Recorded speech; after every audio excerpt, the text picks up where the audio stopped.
항상 진짜가 중요한데 그 진짜는 오래 갑니다. 반면에 이제 가짜는 오래 못 가죠. 최근에 이렇게 뭐 사랑하는 것들도 보면은 좀 오래 갔으면 좋겠는데 이게 오래 못 가는 것 같습니다. 그 커플과 솔로의 차이 뭐 이런 얘기들 들어보셨죠.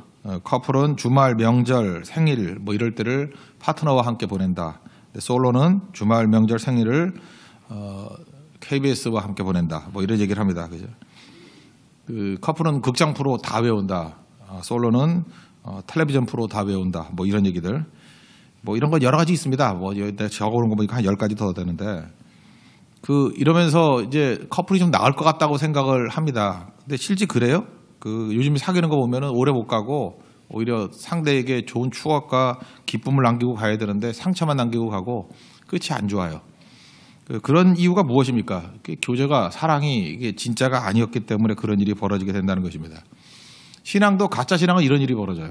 상처만 남기고 가짜는 언제나 아픔만 남기게 되고 하나도 유익이 없다는 것입니다. 오늘 진짜가 뭔지 그거를 붙들어야 되는데 두 가지 선택입니다. 인생은 선택인 것 같은데 오래가는 진짜는 현실 선택이냐 믿음 선택이냐 이게 첫 번째 오늘 내용이거든요. 현실을 선택하는 게 아니라 믿음을 선택해야 된다. 두 번째 이보다 좀 약한 개념이지만 우리는 많은 에너지를 자기 포장하는 데 씁니다. 자기 포장을 선택할 것인가 믿음을 선택할 것인가. 믿음 선택해야 됩니다.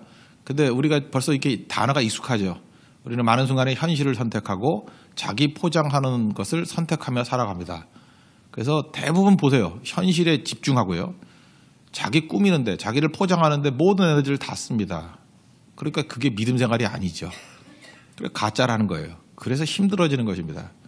우리가 진짜로만 가면은 시간이 지나도 변함이 없는 정말 강한 자로 서게 될 것입니다. 믿음 선택하는 우리 하나님의 종 되기를 축원합니다. 우리 첫 번째 현실 선택이 아니라 믿음 선택하라 하는 얘기를 한번 보겠습니다. 14절을 보시면 가라 그랬더니 이제 고향으로 가라 그랬더니 오르바는 하여튼 시어머니에게 입 맞췄고 룻은 그를 부쫓았다. 뭐 이렇게 갈라지는 두 가지가 나옵니다. 사실은 이 두 여인 나오미뿐만 아니라 오르바 룻 전부 다 똑같죠. 막막합니다. 소망이 없습니다. 우리가 지금 당장은 고난이 있다 할지라도 소망이 있으면 그래도 견딜만 하죠. 지금 자녀가 어려워요. 그래도 이 고비만 넘기면 잘 되겠다. 근데 이게 돌이킬 수 없다고 생각하면은 막막한 거죠. 세월이 지나도 변함이 되지 않는다. 막막한 거 아닙니까? 시간이 해결책이 안 되는 거예요. 새해마다 우리가 소망을 갖잖아요. 왜? 뭐 진짜든 가짜든 간에 소망이 있어야 우리가 살아가는데 소망이 사라지는 거예요. 근데 시간이 가면 갈수록 소망은 약화되거든요. 그래서 조금 힘들면 다 믿음의 자리를 떠나는 것입니다. 왜요? 소망이 없기 때문에. 믿음하고 소망은 강하게 연결되어 있다는 것입니다. 근데 우리가 성경에서 계속 붙들어야 될 주제가 뭐예요? 소망이 사라지면 사라질수록 그때가 무릎 꿇는 시간이 돼야 된다고요. 소망이 하나님이잖아요. 그러니까 소망이 끊어진다는 것은 잘 보면 세상 소망이 끊어지는 거예요.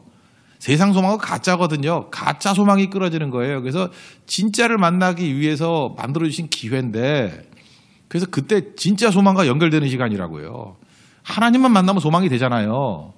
근데 그걸 놓친다고요. 근데 그것이 우리에게는 현실 선택이라는 단어로 다가옵니다. 현실을 선택한다는 건 뭐예요? 지푸라기 소망이거든요. 지푸라기는 가짜란 뜻이잖아요. 현실 선택하면 안 되는데 진짜 이런 동아줄 같은 소망이 하나님께 뿌리를 내리는 소망인데 그거를 잠깐만 놓친다는 것입니다. 이때 나타나는 게 뭐예요? 시어머니 나오미가 믿음이 없다니까요. 인정에 이끌려가지고 가라. 이 말만 안 했어도 제가 볼 때 오르바는 괜찮은 여자였습니다. 이런 시어머니 제안만 없었으면은 그냥 뭐 힘들어도 따라왔을 거예요. 근데 쓸데없는 인정에 끌려가지고 하는 제안 때문에 이렇게 넘어지잖아요. 오르바 보십시오. 이게 매너는 있잖아요. 우리도 다 이러지 않습니까? 내 마음은 원이야. 또 입맞춤도 하고 얼마나 인정에 끌려서 괜찮습니까? 미안한 마음. 오르바 그랬어요. 그렇지만 또 한켠에는 안도감도 있었겠죠. 그래도 고맙다. 돌아가서 팔자 고쳐야지. 뭐 이런 마음. 근데 그런 결국은 불신자가 돼서 뭐 끝난 거 아니에요. 반면에 룻은 어땠습니까? 부추쳤다. 끝까지 하나님의 선택을 한 거죠. 믿음의 선택을 한 거죠. 그래서 룻기가 나오잖아요. 룻기가. 우리 인생 가운데 이런 능력이 나타난다는 것입니다. 그럼 우리가 해야 될 일이 뭐예요? 이 오르바 같은 결정 내리면 안 되고 룻 같은 결정을 내려야죠. 우리 특별히 어머니가 되면 그러는 것 같아요. 인정에 끌리는 거거든요. 특별히 자식들을 대할 때 인정으로 대하는 어머니. 그 엄마가 다 그런 거지 뭐 이렇게 얘기해요. 반면에 어떤 어머니는 믿음으로 대하거든요. 그럼 인정으로 대하면은 자기 딴에는 사랑이잖아요. 인정을 사랑이라 그러거든요. 자식을 사랑해서. 그래서 자식 새끼들을 전부 다 오르바 만들어 버리는 거예요. 그럴 일이 얼마나 많아요. 그 자기 딴에는 잘못한 게 아니거든요. 인정에 끌려가지고 그저 너 고난 당하는 거 싫고 그 다음에 서글픈 거 싫고 그래서 좋은 거 하다가 인정에 끌려가지고 오르바 만들어 버렸다니까요. 그게 무슨 사랑이에요. 그게 망친 거지. 반면에 룻과 같이 키우는 사람 있죠. 믿음을 전수해야죠. 믿음을 전수하면 서는 거죠. 목회자도 마찬가지라고 생각합니다. 이 목회도 인정에 끌려서 자꾸만 가다 보면은 깜짝 놀래요. 이게 성도들이 전부 다 오르받아 버렸네. 현실에만 민감해요. 현실에 민감하고 굉장히 약삭 빠르고. 그래서 문제를 해결하는 것 같이 보이는데 롱텀으로 보세요. 다 망해 있지. 그럼 그건 뭐예요? 싹군이죠. 그 잘못 교육시킨 거죠. 그래서 본인이 힘들던 상대가 힘들던 끝까지 룻을 키워야 돼요. 우리 교회는 룻들이 나왔으면 좋겠어요. 그죠? 룻의 길을 걸어야 돼요. 현실이 아니라 믿음의 길을 선택하고 가야 된다는 것입니다. 그래서 인정은 언제 생기냐면 기도 안 할 때 생기는 것 같아요. 여러분 모순같이 보이죠. 기도 안 하면 사울왕이 인정이 얼마나 넘쳤어요. 그게 다 불순종이라고요. 성경에는. 그런데 기도하고 엎드리면 하나님의 뜻이 선명하게 보이고 당장은 힘든다 할지라도 믿음을 전수하고 믿음의 길을 걸어갈 때 승리하게 된다는 것입니다. 여러분 자신이 룻 되시고요. 자녀들이 룻 돼야 됩니다. 그리고 우리 모든 성도들이 룻의 길을 걸어가야 된다는 것입니다. 헨리 나우엔의 글에 보면은 서커스단 이야기가 나와요. 거기 아주 자세하게 사람 이름까지 써가지고 나오는데 요약하면 이런 거예요. 공중에 이렇게 두 바퀴 돌고 이렇게 잡는 거 있죠. 공중 그네 타기. 거기 너무 감동을 받아가지고 두 번째 찾아가가지고 이제 대화를 나누는 얘기가 나옵니다. 이제 공중 그네 타기 하는 사람한테 물어봤어요. 어쩜 그렇게 감동적으로 잘하십니까? 그랬더니 이제 설명을 해주는 거예요. 사실 최고 베테랑은 캐쳐라 그러죠. 왔다 갔다 하면서 잡아주는 사람이 에이스래요. 다른 사람들은 몇 바퀴 돌고 하는 사람에게 박수를 쳐주지만 그 팀이 만약에 가족이라 그러면 되게 아버지가 하든지 제일 경험이 많은 큰 오빠가 하든지 그런 사람이 주로 잡는데요. 이 캐쳐가 되게 중요하대요. 이 빙그릇 도는 거는 사실은 두 번째, 세 번째래요. 그럼 어떻게 해야 되느냐? 이렇게 그네가 왔다 갔다 하면서 이제 두 바퀴를 돌던 세 바퀴를 돌던 이게 돌 거 아닙니까? 돌 때에 도는 사람이 잡으려고 하면 손목이 부러진대요. 그 속도가 있기 때문에. 그래서 도는 사람이 해야 될 일은 뭐냐 하면 100% 신뢰를 가지고 그냥 공중에서 손을 쭉 뻗기만 하면 된다는 거예요. 더 이상 하면 안 된대요. 손을 뻗고 그냥 기다려야 된대요. 완전 신뢰하면서. 그러면 캐쳐가 잡아주는 거래요. 캐쳐가 잡아주는 거래요. 그런 헨리 나우엔이 그 얘기를 하는 거예요. 이게 신앙생활하고 너무 똑같다고. 우리가 할 일은 뭐냐 하면은 불안감 가지고 내가 잡으려고 그러면 안 되고 하나님 앞에 두 바퀴 돌려면 두 바퀴를 돌고 세 바퀴 돌면 세 바퀴를 돌고 그냥 손만 쭉 내밀면 된다고. 손만 내밀면 된다고. 그러면 캐쳐가 잡아주시 하나님이 우리 손을 잡아준다는 것입니다. 그래야 부장함 없이 다 뛴다는 거예요. 근데 우리는 이 믿음의 길을 안 가고 잠깐만 내가 잡으려고 그러잖아요. 그러니까 얼마나 분주한 인생을 살아갑니까? 잠깐 팔목 부러지고 어려워지고 한다는 거예요. 오늘 룻의 길은 이거예요. 16절에 나오잖아요. 이게 하나님께 다 맡기는 게 아니에요. 어머니 가시는 곳에 나도 가고 머무른 곳에 나도 머무르고 그다음에 어머니 백성이 내 백성이고 그다음에 중요한 거잖아요. 어머니 하나님이 내 하나님이라고. 여기서 현실적인 고려가 있어요, 없어요? 없어요. 그냥 맡긴다는 거예요. 믿음에 맡긴다. 믿음 선택한다는 거예요. 하나님 선택한다는 거예요. 이때에 승리한다는 것입니다. 오늘도 우리가 이것저것 흔들리는 것이 아니라 오직 믿음만 선택할 수 있는 하나님의 종되기를 축원합니다. 또 한 가지는 이제 다른 시각에서 한번 바라본다 그러면 에너지가 한계가 돼 있잖아요. 우리 힘이 무한대로 있는 게 아닌데 자기 포장하는데 힘을 다 써버려요.